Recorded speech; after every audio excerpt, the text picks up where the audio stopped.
actuellement. Si on prend par exemple le côté protection civile, on parle de l'Est de la RDC. Exactement.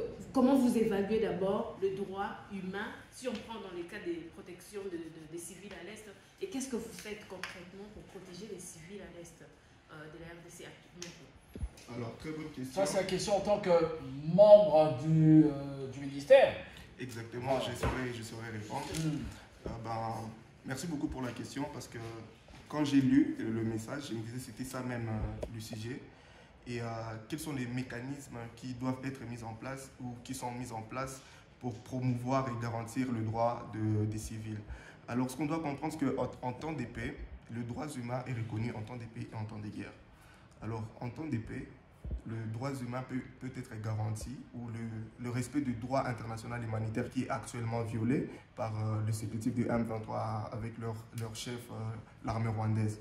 Alors, en temps de paix, c'est la sensibilisation, organiser des enseignements, sensibiliser les gens sur, organiser même des formations militaires sur le droit international humanitaire.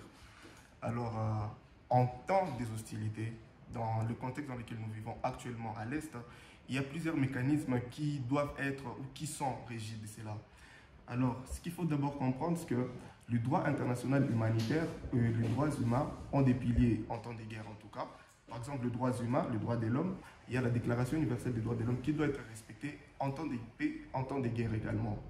Il y a le pacte international relatif aux droits sociaux, aux droits civils et politiques. Il y a le pacte international relatif aux droits sociaux, économiques, sociaux et culturels et plusieurs autres. Sur le plan du droit international humanitaire, parce que c'est deux concepts en tout cas très différents, sur le plan du droit international humanitaire, il y a aussi des cadres juridiques. Premièrement, il y a la Convention de Genève. La Convention de Genève, c'est la convention en tout cas, qui réglemente la guerre. Imaginez-vous, là où il est même difficile d'appliquer le droit international humanitaire, c'est qu'on essaie de réglementer l'interdit. On sait que la guerre n'est pas permise. On sait que la guerre, en tout cas, ça vous retourne, ça vous renvoie en tout cas 10 ans de retard pour le développement. Mais on a compris, la société internationale a compris que les États sont là pour faire des conquêtes. Alors ce qu'on doit faire, c'est réglementer et surtout protéger les personnes qui ne participent pas aux hostilités. C'est là maintenant qu'on protège les civils. Et c'est là qu'il y a eu les protocoles additionnels et la Convention de Genève pour protéger justement les civils. Il y a aussi les statuts de Rome qui organisent, qui sanctionnent même les crimes de guerre et les crimes contre l'humanité. C'est le même statut qui a créé la CPI. On a vu plusieurs cas, en tout cas dans notre histoire récente, que voilà, il y a tel qui a été envoyé à la CPI, tout ça. Au-delà de ça, il y a aussi la Convention de La Haye. La Convention de La Haye, c'est une convention qui réglemente les méthodes de guerre. Avec trois principes. On n'attaque pas n'importe qui, on n'attaque pas n'importe quoi, on n'attaque pas n'importe comment. On n'attaque pas n'importe qui, c'est-à-dire les civils ne doivent pas être visés, ne doivent pas être pris pour cible. On n'attaque pas n'importe quoi, c'est-à-dire les biens communautaires. Par exemple, on ne peut pas attaquer une école, on ne peut pas piller des entrepôts humanitaires. On ne peut pas attaquer les hôpitaux. On n'attaque pas n'importe comment, c'est tout simplement, il y a des armes qui sont faites pour être utilisées. Par exemple, si on utilise les bombes nucléaires, en tout cas, c'est toute la communauté internationale qui sera contre nous. Et voilà, parce que ça a commis plusieurs dégâts. Ça, c'est sur le cadre juridique et sur le plan international. Mais maintenant, sur le plan national, il y a plusieurs mécanismes, notamment la Constitution de la République.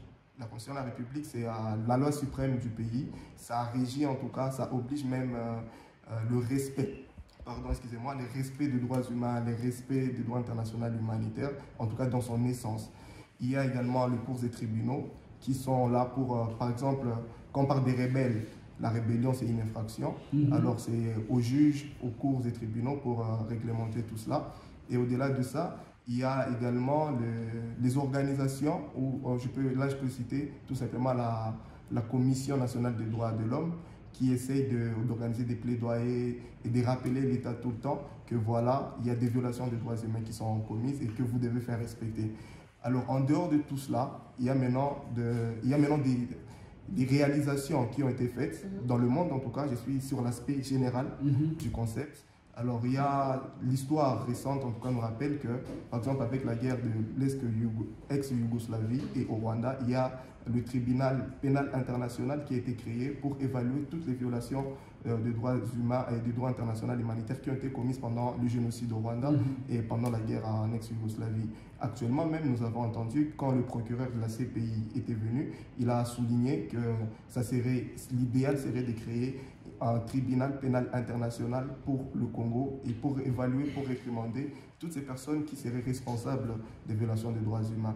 Pour finir, en Afrique du Sud, il y a une commission, c'est ce qu'on appelle la justice transitionnelle. La justice transitionnelle, c'est une justice qui vient pour réparer. Quand il y a des hostilités actuellement au Congo, on peut parler du FONAREV. Je ne sais pas si vous avez déjà entendu parler du FONAREV. Tout ce que le FONAREV fait, c'est parmi les piliers de la justice transitionnelle qui cherche à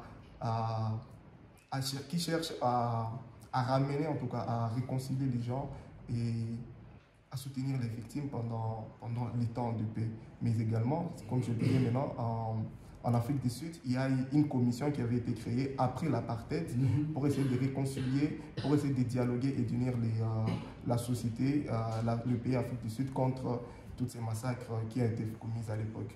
Alors moi, je veux vraiment être pragmatique.